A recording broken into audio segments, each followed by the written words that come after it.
This is the cover for the park cable that goes in here when you put your car in park on a Torqueflite 904. The 727 is the same cover, the 904. From like 60 to 65, I think the part's the same. Anyway, this is the one I had. You can see that I broke the end off. I tried to JB weld it. It didn't hold when I put it together, leaked like crazy. So I had to search around and find a replacement. Luckily, I have a good friend down in Florida who had a replacement. Nice looking part. I've soaked it in cleaner all night. The only thing I'm worried about is I can't get this plug out, and that's what you need to do. You need to undo that plug to get to the park release cable. Now you can pull the park release cable without removing the cover if you can get this plug off. Without taking this plug off, you have to unbolt the whole cover, remove the cover, stick your finger up inside of it, and release the park cable. One more step, not the end of the world. So if I don't get that out, I'm not going to worry about it. Now, one thing you need to do with these is these get over tightened when they're put together. It's only like 10 inch-pounds to tighten these. It's almost nothing. Just enough to seal this gasket surface. Tighten them any more than that and you bend the ears down, and then you can never get it to tighten again in the future. So what I learned to do is, you can see where there's black, where it doesn't, it's not a smooth surface. What I do with these is I wet down there, I get some 800 grit sandpaper, and I put some water on the sandpaper, and I just sand it around in a circle to maybe kind of take down those ears a little bit and get those center surfaces nice and flat.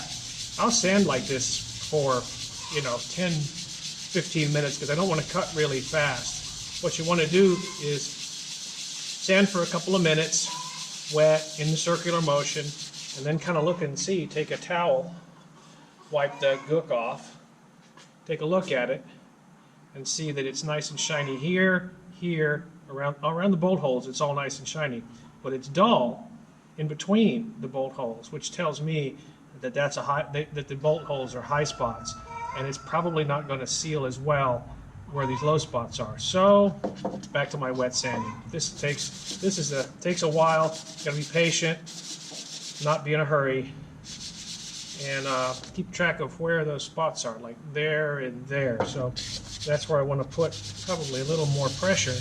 Not that this bends any. Also want to mention that I have a piece of plate glass that I've put a straight edge on, and nice and flat and steady and sturdy piece of glass. Whenever you work around glass, you want to be careful. It'll break pretty easily. But it's perfect for doing this. You get a nice flat surface. So I'm just going to sand this a little bit more.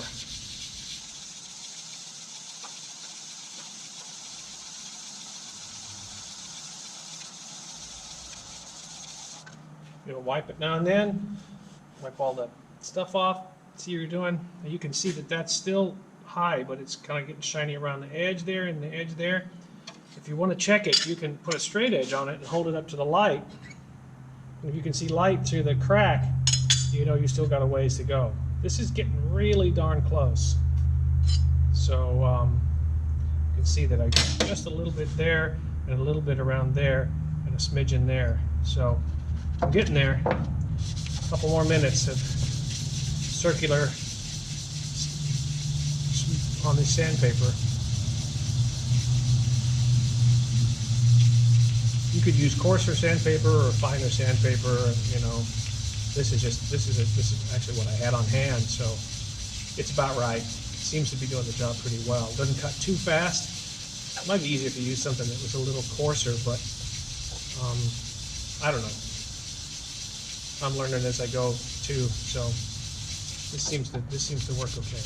Oh, you don't want to kink your paper like that if you can help it, because it puts a crease in it and then you don't get a nice even sand. Sometimes you spin the paper around and use it the other direction too.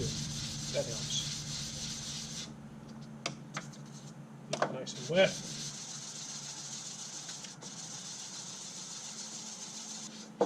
Good wipe off. Oh yeah, that's looking good. Still, you've got this place there and a place there. So I'm going to put maybe a smidgen more pressure in, but we really want to make this thing dead on flat. As flat as you can get it. The flatter you get it, the better you're going to seal that gasket up underneath the car. The other thing you got to check when you get under there is make sure your mating surface under there is flat. I haven't checked that yet, but if that's not flat, I'm not quite sure what to do about that. Just not. You probably have to pull the transmission and put a nice sanding block on it, and you know, that's a whole other animal.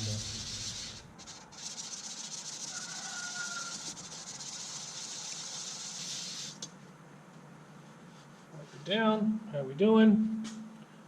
Very, very close. It's nice and smooth. Just a little bit right there, and I think we got it.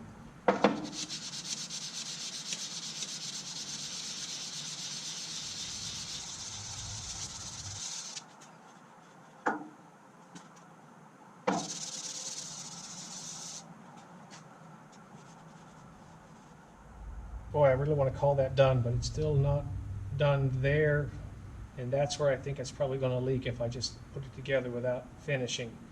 I'm just going to finish. Just take me another 5 or 10 minutes of this, or you know, hours of taking it back apart if it doesn't seal.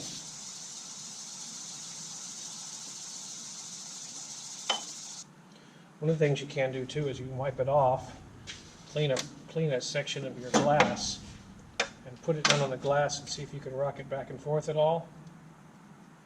A very tiny amount, rock it back and forth, which means it's not quite there yet. All right, clean that good.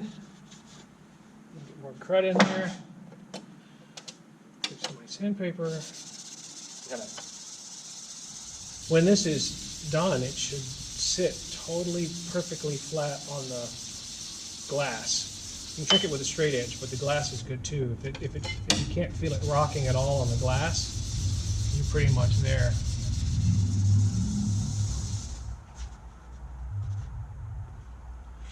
Wow, it's just, I don't want to cut too much, but I need to cut some more because I just don't want this thing to leak.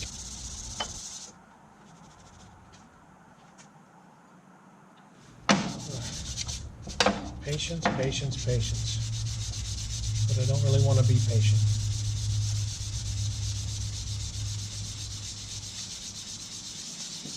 The reason this broke the last time is there's a spring-loaded clip that hooks to the park lever that puts the transmission in park. One end goes to the cable, to a spring and a clip, and the other end goes around the lever that pushes into a star into the transmission that keeps it from rolling. Well, last time I did this, I thought I had it all together right, but the piece that the cable slips into was kinked up in there, and when I went to tighten it down, even though it was only 10 inch-pounds, I broke the ear off. So I am going to make sure that it all seats perfectly before I put it all together. You know, live and learn. The way you learn all this stuff is get it wrong a few times. One more time. I'm about to call it done.